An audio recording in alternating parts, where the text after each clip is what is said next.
en Génesis 30, del 22 al 24, que dice: y se acordó Dios de Raquel, y la oyó Dios, y le concedió hijos. Y concibió, y dio a luz un hijo, y dijo: Dios ha quitado mi afrenta. Y llamó su nombre José, diciendo: añádeme Jehová otro hijo. Pues en la vida de Raquel, Dios le pidió a Dios que le concediera otro hijo, y así fue, y le llamó José. Y mucho tiene que ver con la historia de José, este nombre, ¿verdad? ¿Nos puede contar un poquito, pastor, acerca de este gran personaje? Sí, primero para decir que esto es lo que podríamos llamar un hijo deseado, ¿no? Sí, totalmente. Realmente ella quería un hijo y termina teniendo los dos hijos que más allegados son a Jacob. Sí. Y José, pues es conocido más en el Antiguo Testamento, digamos en nuestras conversaciones, como José vendido por sus hermanos. Sí, totalmente. Por toda la situación que él tuvo que atravesar. Recordemos que era el hijo de Raquel, la mujer a la que más amaba a Jacob, ¿cierto? Sí.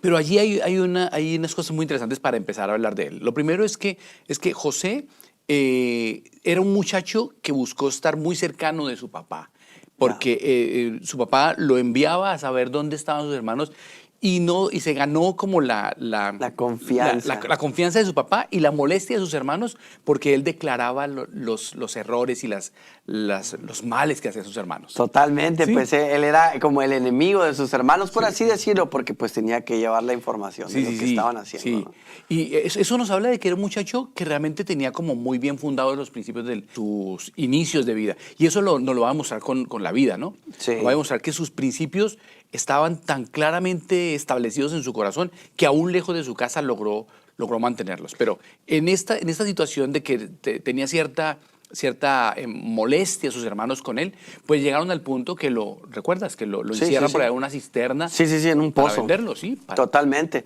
Y es esta parte en la que es tan importante, porque más adelante de la vida de José vamos a ver qué tan importante es que él haya pasado tanto tiempo con su padre, porque sus principios se establecieron fuertes y firmes. A lo mejor, pues con problemas con sus hermanos, pero firmes convicciones que luego lo llevan a algo muy bonito.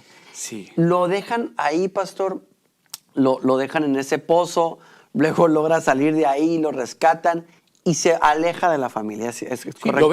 Lo venden como un esclavo. Y con José suceden dos cosas muy importantes. La primera es que cae en la condición de ser vendido como un esclavo, siendo un chico libre, porque pues vivía en su familia en condiciones, digamos que muy humildes, por su condición de nómadas que vivían, pero cuando llega a Egipto llega como un esclavo a la casa de Potifar. Y pues por situaciones también que tienen que ver con sus principios, luego cae como preso, ¿no? Sí, esta situación es porque se negó a acostarse con la esposa, ¿no? De Potifar. De Potifar, sí. Qué increíble. O sea, mantuvo sus principios y sabía las consecuencias, pero aún así prefirió las consecuencias de la realidad que le estaba sucediendo, pero no cambiar sus principios. Sí. De hecho, ahí es donde uno encuentra esa fundamentación tan importante. Siendo un muchacho que era un joven, lejano de su familia, lejano, digamos, de esa posición o de esa condición de control, digamos, que puede representar una familia, y él estaba en un país extranjero y esclavo, pero no vive como un esclavo. No vive ni como extranjero. Sí. Dentro de él dice, ¿cómo le fallaría yo a mi Dios? Eso nos habla de sus principios. Qué importante eso. No importa la condición externa en la que vivamos. Importa qué hay en nuestro corazón. Totalmente. Sí, él, aunque fue vendido como esclavo, jamás fue realmente un esclavo, porque de hecho llegó a ser el principal en la casa de su amo. Ni importa el lugar tampoco donde estemos, porque mucha gente se va a otro lugar y dice, aquí nadie me conoce. Y de pronto empieza a entrar. No, o sea, él, aunque nadie lo conocía, él mantuvo eso. Sus principios. ¿Y cómo fue, pastor, que llegó él a ser gobernador? ¿Cómo lo fueron ascendiendo? Sí, pues es otra de las situaciones, ¿no? Porque lo que tú decías ahorita, al llegar a la cárcel, también, esto es otra cosa importante de resaltar, fue puesto en una cárcel, pero jamás estuvo realmente preso, digo en el sentido espiritual. Aunque físicamente vivía en una cárcel, llegó a tener siempre un lugar de preponderancia donde estuvo. Es decir, en la casa de su amo llegó a ser el principal. En la cárcel llegó a ser el principal. Y esto nos habla muy bien de la importancia de lo que debemos ser. No Totalmente. importa las situaciones que nos rodeen, es que Totalmente. hay en nuestro corazón. Y habiendo eso en su corazón, él se mantuvo y se hizo el principal en la cárcel. Y Totalmente. Dios le revelaba por sueños, y allí pues hay todo este relato que es muy interesante, de los sueños que él le declara al copero y al panadero Sí. del rey. Y esa noticia llega donde Faraón. Y Faraón, entonces, al recibir la revelación de un sueño que también él tiene, entonces se encuentra que ese muchacho tiene tanta sabiduría que es puesto allí para ayudarle a administrar años muy difíciles de escasez que tuvo que vivir Egipto. Y ojo, que hubo mucha oposición. Recuerdo la historia en que estas dos personas que estaban presas con él no le dijeron ni le pasaron el recado, ¿no? Trataron de sabotear toda la situación, pero de todas formas el Señor proveyó, el Señor le dio honor a su nombre, ¿no? De alguna manera, y lo llevó a una situación en la que el rey se dio cuenta de que él era un buen muchacho. ¿Sí? Y de pronto pasa a otros términos, empieza a tener autoridad, empieza a gobernar y demás. Hay esta sequía, vuelven sus hermanos otra vez. Entonces cuéntenos un poquito de eso. ¿Qué pasa cuando vuelven sus hermanos Sí. otra vez después de haberlo vendido? Sí, es muy interesante la nobleza del corazón de un hombre que busca vivir los principios claramente, desde muy niño hasta que ya lo encontramos viviendo por todas esas adversidades, ¿no? La esclavitud, la cárcel, luego puesto como principal allí en Egipto, pero cuando termina ya sus años van terminando, él tiene algo que dice en su corazón. Cuando vienen sus hermanos, a los cuales él tendría la razón para haberlos odiado porque lo vendieron y toda esta situación que pasó, pero él dice algo muy especial.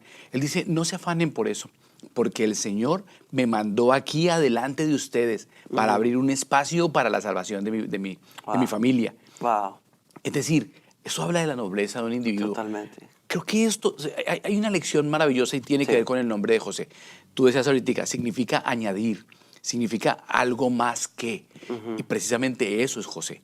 José es un hombre que siempre fue puesto allí para más de lo que se esperaba de él. Wow, increíble. Sí, más de lo que se totalmente. esperaba. Y así debemos ser nosotros en la vida. Totalmente. ¿Sí? Si buscamos vivir con principios fundamentados en Dios, entonces siempre podremos, bajo el favor de Dios, ser más de lo que se espera. Totalmente. No por nuestra capacidad, sino por lo que Dios es capaz de hacer. Tú decías ahorita, mira, ni siquiera fue que fuera bien recomendado porque aquel hombre saliera a recomendarlo. No. No. Después de años, Sí. Dios hace que lo pongan en el lugar donde debía estar. Wow. Y esa nobleza termina hasta allí, en la vida en que ya llegan sus hermanos y él con toda nobleza dice, tranquilos, no hay venganzas, no hay problema. Y- Dios me trajo.